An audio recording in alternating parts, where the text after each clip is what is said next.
Hey everybody, welcome back to my channel. Today's look, as you can see, is a Valentine's Day look.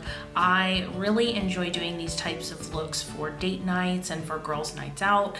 And I figure since Valentine's Day is coming up, I would put a few looks up on my channel, hopefully at least this one. But I also want to incorporate one with maybe a little bit more shimmer and glitter.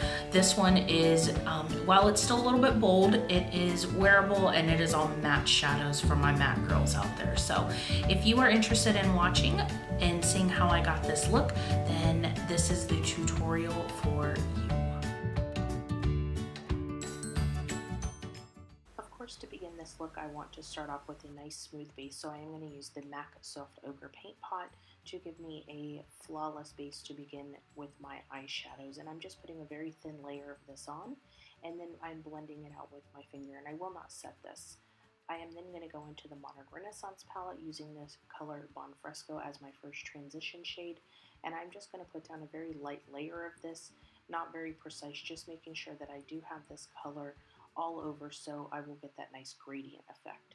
Then I will go back into the Modern Renaissance palette and pick up a bit more of that Bon Fresco and actually start sketching out the shape that I want my eye look to be at the end. So I'm just making sure to keep this in the crease, and then I will also bring it down just a bit and also flick out at the edges a bit to give me my desired shape.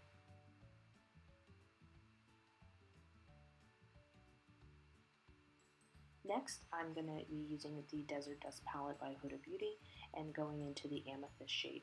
With this shade, what I am doing is I'm placing it right on my eye and kind of packing it, but with a fluffier brush, so I'm being a little bit careful. And then I'm starting to blend it back and forth in windshield wiper motions. I put the majority of this product towards the outside of my eye because I know that I want that to be a little bit more dramatic. So that's where I set my brushes, where I want the most product to be. And I'm just taking my time and blending this back and forth. Now this color is almost like an ultraviolet color, so you do have to make sure that you take your time a little bit and you do go through the blending process. And I will tell you, this look is a process as far as blending goes. Then I will take a little bit more of that product and then begin to build up the color intensity, because I go through blending because I would rather have a very blended eye than a Bam pigment eye, but it's not blended and it looks kind of choppy.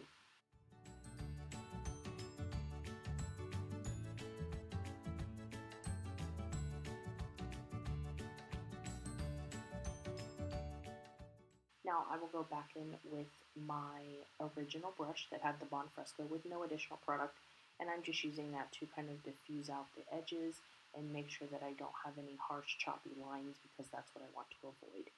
Then into Love Letter with a flat shader brush from Sephora, and I will just pack this on. I did not re-prime my eyes. That is one reason why I did not actually set my eyes, is so this would have something to stick to and my eyes wouldn't feel so heavy with all of the concealers and such. So, and I also find that the Anastasia Beverly Hills shadows really do pack a punch with color. So I kind of like that you don't have to prime and then re-prime and then do the cut crease.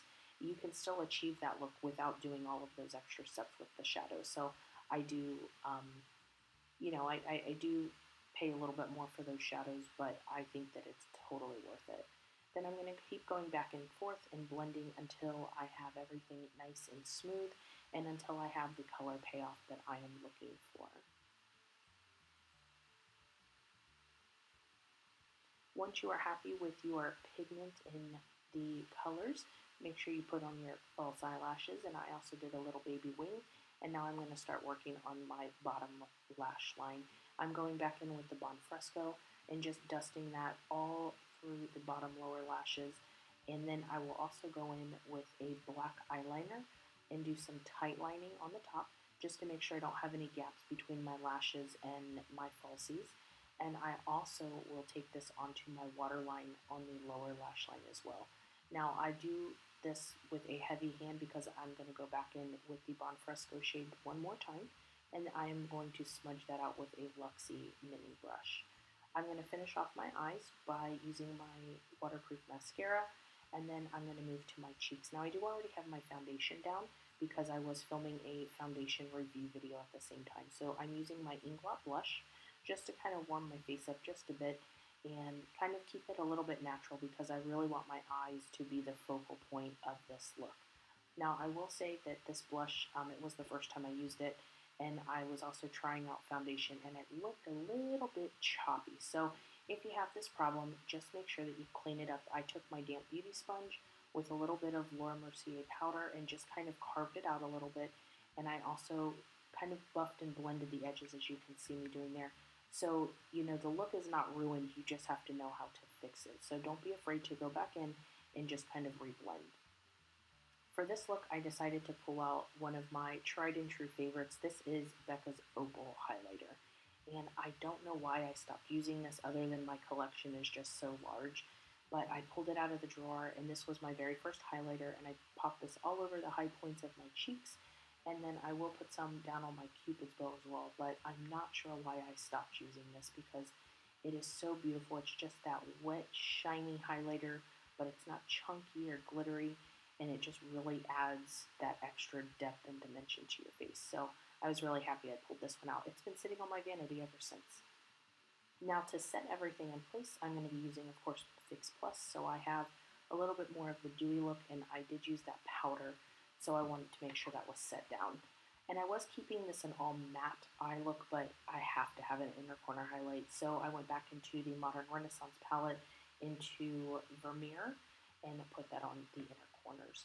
Next, I made my own little lip cocktail from Jeffree Star Cosmetics, mixing You Better Work and Flamboyant, and I thought that this was a perfect shimmery berry color that complemented my eyes. Normally I would go with a nude lip, but I think that since it's Valentine's Day, I thought it was very Valentine's appropriate. So this is our finished look, and I'm really pleased with how it turned out.